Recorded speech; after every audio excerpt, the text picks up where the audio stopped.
And me personally, I wasn't. I was already in a bad mood. So I'm throwing strippers off the stage as they're running to the stage that we're on, talking to the person to get him to get us to the big boss. And as those bodies are flying, motherfuckers knew shit was getting serious. Nani? Dynamite! Dynamite! Yeah.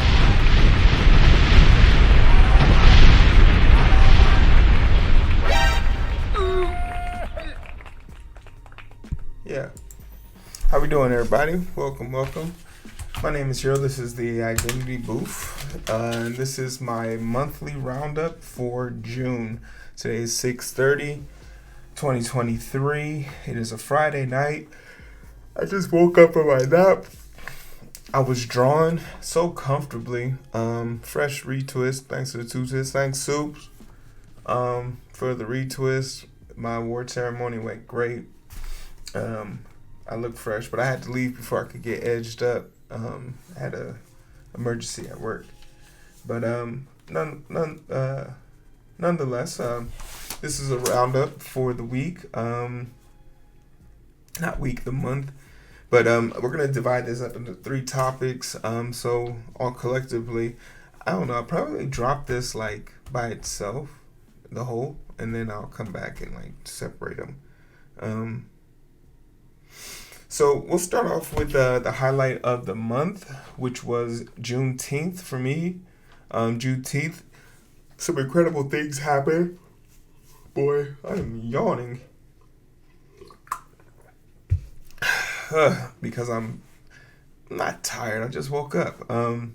Juneteenth was pretty awesome for a few reasons. One, my sweet baby girl, Rachel, got married. Congratulations to her and the husband. I didn't get to go to the wedding, and kind of made me feel some type of way. Only because, you know, when you watch people grow up, you get to see something most people don't outside looking in, right? But from my perspective, you know, this is a person who I know, their family members, their friends, that blood, sweat, and tears that they put into their sports collegiately. We went to the same college, traveled, all of that stuff. Very close family, love them. You know, her mom has fed me on a number of occasions when I was a broke boy out in Dallas. So I can't even like pretend to sit here and say that this was an easy decision to make, to miss her wedding. And the thing about it was like, a lot of people let it be known that my presence not being there was felt, and some felt like, is there bad blood here? And I just had to inform people like, no, I would only betray my friends for blood, and that's in a good situation. So I sent a very healthy gift.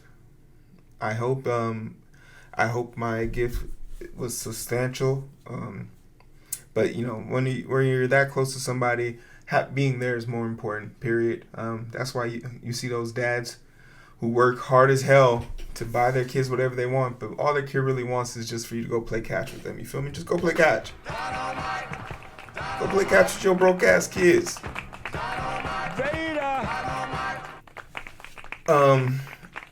To top it all off, though, like I said, I would have only missed her wedding if it wasn't for something very important to me.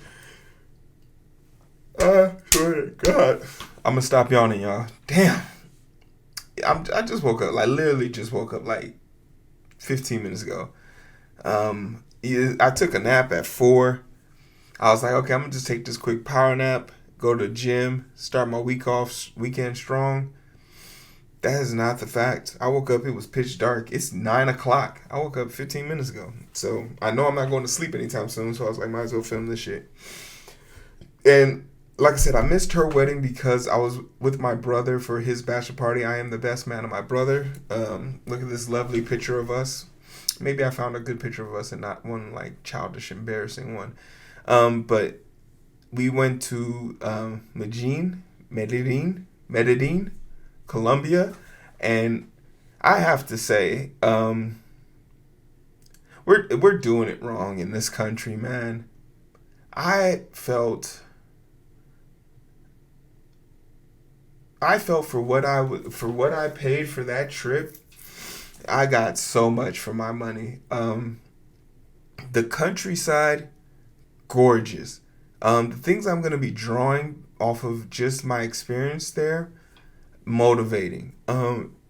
ATVs aside, the ability to like travel and move around, all great things. But just being engulfed in the culture and seeing these people live their best life. Like over here, we're forced to believe that people want to come here. When you're there, you realize why motherfuckers want to come to America, because they can't go there. Let me explain. Medellin is a country. Is it country in Colombia? No. It's a province or a statehood in Colombia, because Colombia is the country. So it's like a major city. Or maybe like a state. Yeah, I think that's the best way to describe it. Like a state. Oh no. Why am I even guessing about this? I'll put the answer in post. And just to keep it 100, financial transparency. $1 over there is 4,000 pesos. On the black market, 380 on the legit market. I brought 2,000 in cash and probably only spent 700 on activities. Just keep it like bottle service and all of that aside. That was probably where I spent the most money. 2 nights, two VIP sections, and they were great.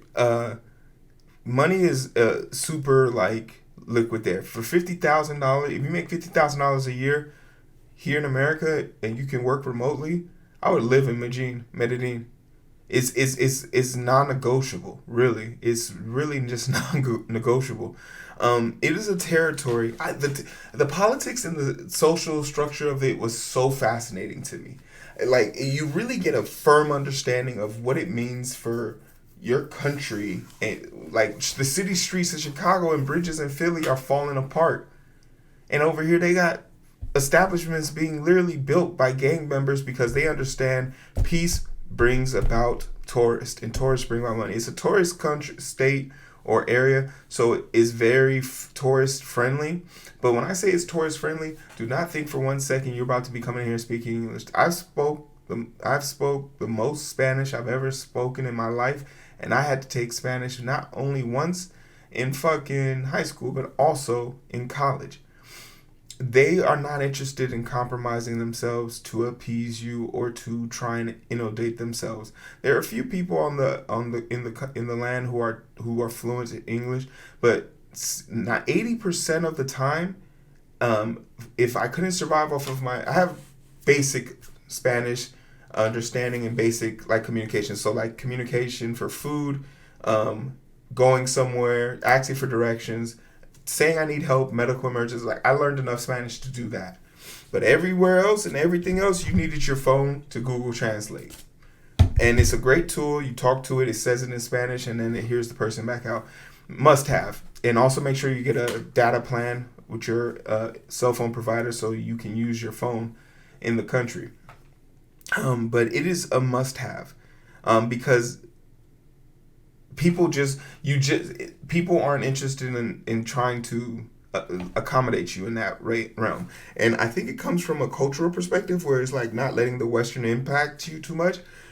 But going into there, I'm going to post a few pictures. Hopefully, it depends on how tired I am. The way I'm yawning right now, maybe I do need to go back to sleep. But you'll quickly find out that they're living better. Look at your mall in your local city. Now look at this mall. Look at this fucking mall. I'm going to specifically find the picture of the playpen. That really took me out because this wasn't just like a playpen in a child area. This was a 5-story mall with multiple restaurants where I found sushi that had plantain on it. I was able to find oxtail from Jamaican, as far as Jamaican food is concerned. And then go around the corner, and I was able to find your mom's spaghetti and all of the pastas and everything. Like their food court was an international treasure. But they had all the big boy stores, and I'll keep it 100. If you're my size and you lost your luggage on the plane flight there's nothing in this country that's going to fit you. I think the biggest size is large. The biggest shoe size is 12. The biggest shirt size is large. And for lack of better terms, yeah, I understand why. Because the whole time we were there, I think the tallest person in the group is probably my brother. Probably 6'6". The next tallest person I saw was probably a 5'8" man. They are very small people over there. Tiny people, in fact. It's kind of crazy. You'll be interested. You'll find good food, good eats, good living, great tours and stuff like that. But I was more enthralled and engulfed with getting to see my brother just take off the veil of the commercial lifestyle, right? There's something about seeing your boys just being able to be them best selves, enjoy themselves, live their life, talk about guy things, reminisce about the past, enjoy the current time, and just cut loose and have a good time. And and I know for my brother at least, it's got to be comforting. He did this whole entire trip, and for him to have the biggest wallet in the building and not have to. At the end of the day, we had to do some reimbursements. I think my car got declined once because I had immediately bought a section, and then like 10 minutes later, I went to pay for dinner, and it was like $7.50, $5.50, and they were just, my bank was like, hey, what the fuck's going on? So he paid for that, but I ended up reimbursing him for that, and it's just like you gotta be happy to see that. You gotta be happy to enjoy that, indulge in that, make sure your people fine. I think as a best man, my job is to make sure that he just has a good time and is able to enjoy himself. I caught myself multiple times getting into Big Brother mode a little bit too fast. Maybe we had an altercation at the strip club. Let's go. We had an altercation at the strip club. And y'all know me. I really went on this trip, I feel, just to make sure everybody came back. But in all actuality, Medellin in Colombia is probably one of the safest places in the world because I saw white women walking around here 2 o'clock in the morning, and they weren't streetwalkers. These are like white women from America, drunk as hell, lost as fuck, looking for their car, battery dead, and some more shit. And by the way, like to Uber rides were like $1.50. It was great. It's truly a great experience. But we got into an altercation at the strip club. Their strip clubs are a little bit different in Colombia. At least this one, I forget the name of it. I forget the name of the strip club. But basically, the strippers walk around to get tipped. You don't throw money at them. They just walk around and to be tipped. So if you see one you like, okay, make eye contact. That's really all you have to do is make eye contact, and they'll come find you. They'll come find you and they'll do the damn thing for you. But it's great. But at some point in the night, our party got split up because two of our party members wanted to go get change.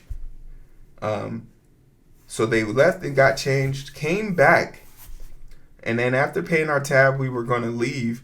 But as we were getting ready to leave, I noticed one of our team members of 5 were missing. 2 left. One was on his way to the house, and I minus me, so there's 6 of us total. I'm still there. We don't know where this 5th person is.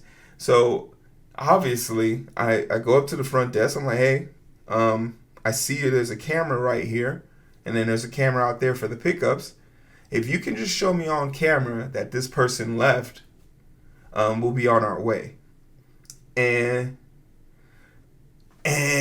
they were like, we can't fulfill that request. That's not something we do for like normal compatriots. And then the dude started speaking in Spanish, and basically what he's saying is these fucking Americans think they can come in here and just demand shit of us. Like, they need to get the fuck out of here before something happens to them. And then I returned in kind. I was on some, oh, what do you think you can do to me? And the guy's face dropped. And I was just like, now that I know that you're being hostile, I'm going to give you an option. Take me to the person in charge of this operation, or we're shutting this shit down.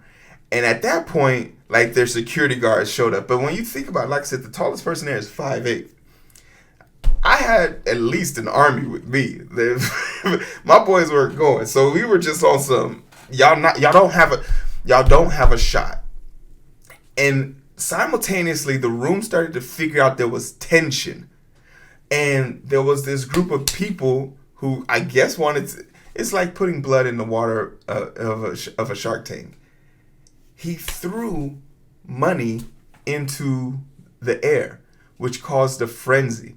And me personally, I was already in a bad mood. So I'm throwing strippers off the stage as they're running to the stage that we're on, talking to the person to get him to get us to the big boss.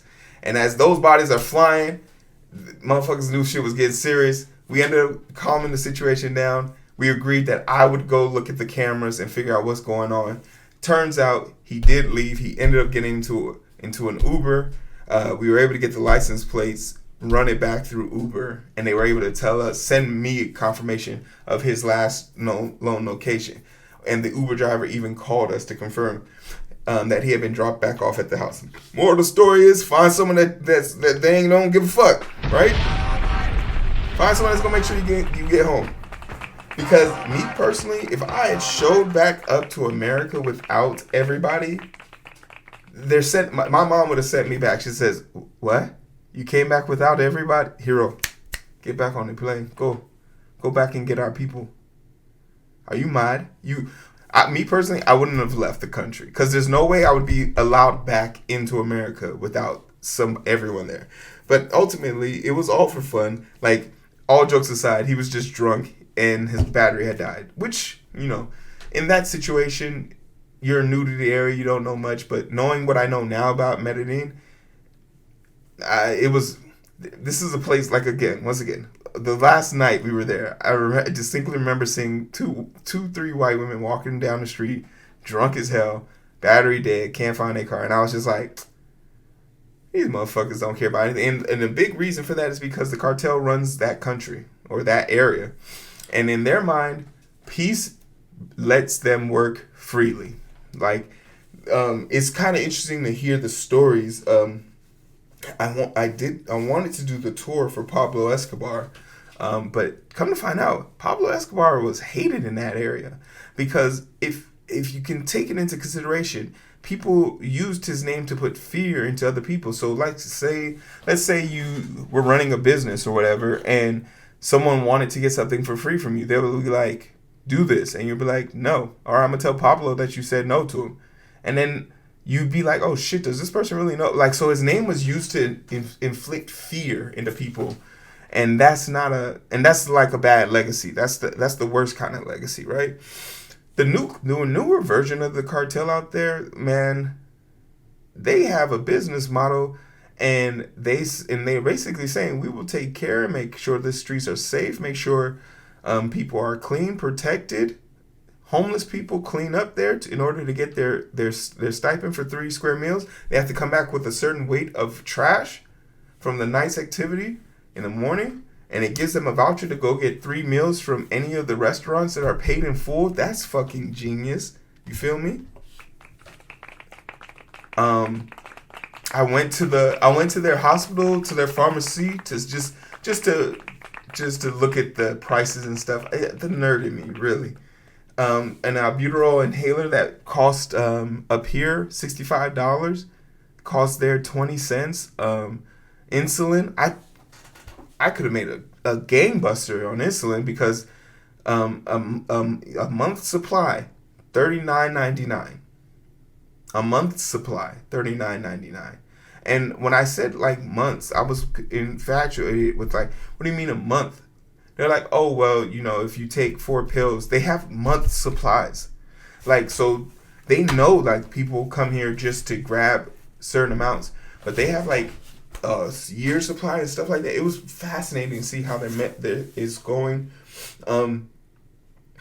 The respect for traffic lights and things like that.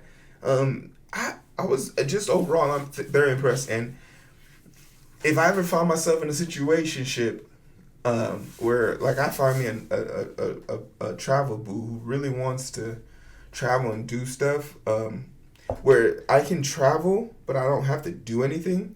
So like I just got to show up. I think like Cali, Colombia would be next on my list. But I'm more interested now in seeing more of South America, because whatever they tell you at the border and all that shit, that's for the birds. South America has figured it out. They're doing better than us, and you have to understand they're doing better than us because we are too afraid to go find out. The flight that going there is clearly a bunch of either just men going to enjoy themselves, or men who went to enjoy themselves and are paying for the consequences of their actions. They going back with the family.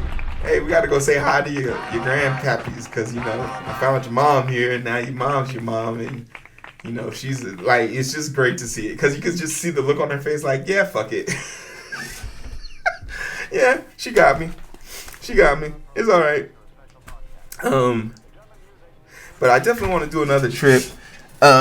I'm happy to say that Luke's friends are more than financially responsible from the standpoint that, they're going to pay you back. So that's good. It was good fun. It sucks that everyone couldn't come, but, responsibilities, the economy, whatever your reasoning, I get it. All in all, full transparency, like I said, I only spent $700 on amenities. For the spot that we had,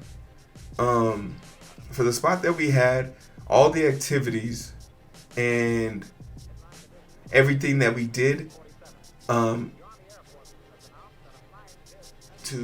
you would need about $4,000 to have 3 days, Thursday, Friday, Saturday. So for 3 days and 2 nights of activities, housed, eating, all of that stuff, you need about $4,000. Now to live it up, I think $5,000 would be more than enough.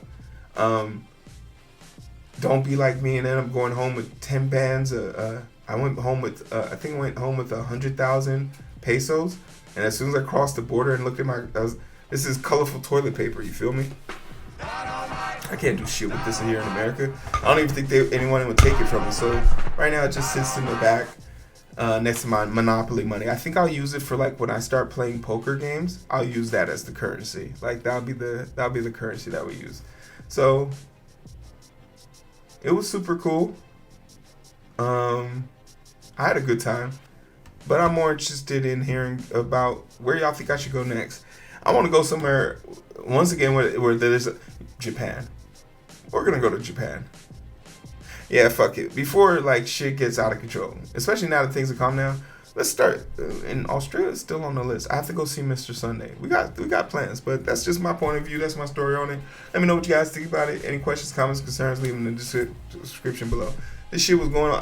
I'm literally rambling. I was just talking. How long have we been recording? Damn, almost 30 minutes.